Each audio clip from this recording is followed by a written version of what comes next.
1896년 귀국한 서재필이 영업문을 없앤 자리에 상징적인 건물을 짓자고 주장하며 독립문 건립 추진위원회를 만듭니다. 그리고 그 독립문 건립 추진위원회에서 최초의 민간신문이자 최초의 순한글 신문인 독립신문을 창간합니다. 3면이 순한글이고 1면은 영어로 되어 있었습니다.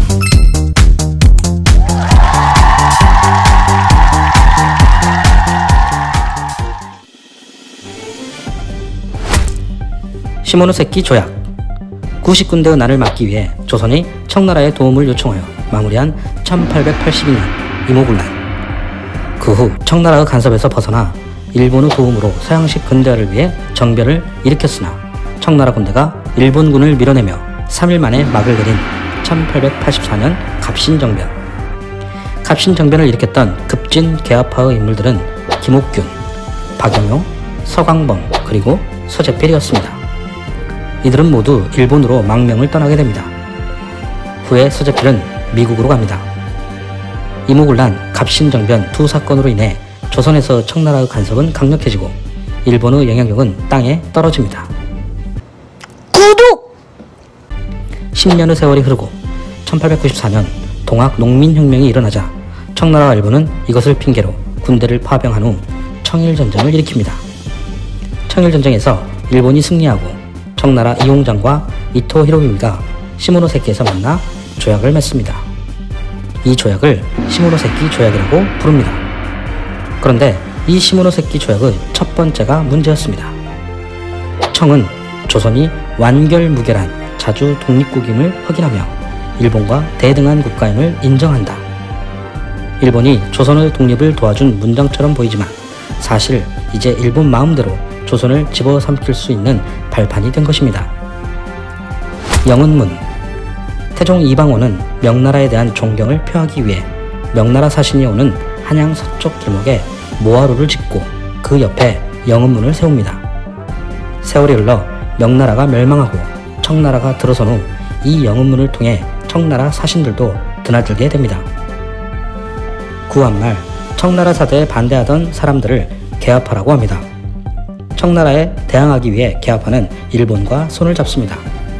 갑신정변 이후 일본으로 도망간 급진 개화파와 달리 김홍집이 중심이었던 온건 개화파는 고종을 대신하여 일본과 한성조약을 맺게 됩니다.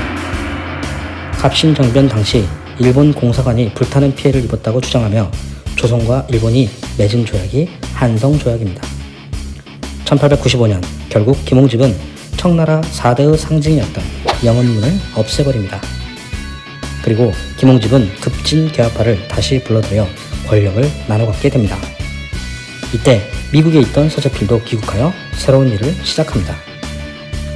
독립신문과 독립협회. 1896년 귀국한 서재필이 영은문을 없앤 자리에 상징적인 건물을 짓자고 주장하며 독립문 건립 추진위원회를 만듭니다. 그리고 그 독립문 건립 추진위원회에서 최초의 민간신문이자 최초의 순한글 신문인 독립신문을 창간합니다. 3면이 순한글이고 1면은 영어로 되어 있었습니다. 이 독립문 건립 추진위원회가 후에 독립협회로 바뀌고 독립문 건립에 앞장선 것입니다. 좋아요! 독립문. 1896년 2월 경복궁에 있었던 고종이 아관 파천으로 러시아 공사관에 들어간 후 친러 내각을 만듭니다. 그리고 친일 내각들은 도망가게 되고 김홍집은 거리에서 사람들에게 처형당합니다. 당시 서재필은 미국인으로 간주되어 화를 면했다고 합니다. 그래서 독립협회는 계속해서 고종을 후원하는 역할을 할 수 있었습니다. 1897년 2월 고종은 경운궁으로 황궁한 뒤 10월 대한제국을 선포합니다. 그리고 1897년 11월 독립문이 세워지게 되고 대한제국의 대문 역할을 한 것입니다. 실제 독립문 윗부분에는 대한제국의 상징인 오얏꽃이 조각되어 있습니다.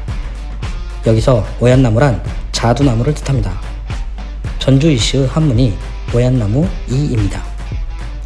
흔히 독립문을 일본으로부터 독립으로 착각하기 쉬운데 사실 서재필은 시모노세키 조약을 근거로 하여 조선은 이제 청나라로부터 완전한 독립을 했다는 것을 전 세계에 알리려 한 것입니다. 그러나 후에 독립문은 일제강점기를 거치며 일본으로부터 독립의 의미까지 확장하게 된 것입니다. 독립문의 디자인은 프랑스 파리에 있는 개선문을 참고해서 만들었다고 합니다. 서재필의 고향 전남 보성에 가면 독립문과 똑같이 재현한 건물, 그리고 서재필 생가가 있습니다. 영운문 주초. 영운문을 헐어버리고 난 후 영운문 기둥 아랫부분이 남아있는데 이것을 영운문 주초라고 부릅니다. 지금도 독립문에 가보면 바로 앞에 영운문 주초가 사적으로 지정되어 함께 보실 수 있습니다. 독립관. 영운문과 함께 청나라 사신을 접대하던 모하루는 후에 모화관이라는 건물로 더 커지게 되고 서재필은 이 모화관을 독립관으로 바꾸어 독립협회의 사무실로 사용하게 되었습니다. 그러나 일제강점기에 헐리게 되고 1996년 당시의 건물 모습을 복원하여 독립문 바로 옆에 건설하였고 현재는 순국 선열들의 위패를 모시고 묵념할 수 있는 공간으로 재탄생하였습니다. 독립문 글자 양옆에는 태극기가 그려져 있습니다. 3.1운동 당시 태극기를 그릴 수 없었던 민중들이 독립문에 모여 이 조각을 보고 태극기를 그려 대한농민 만세를 외쳤다고 합니다. 그리고 8.15 광복을 맞이해서도 역시 독립문 태극기의 모양이 사람들의 손에 쥐어지게 되었습니다.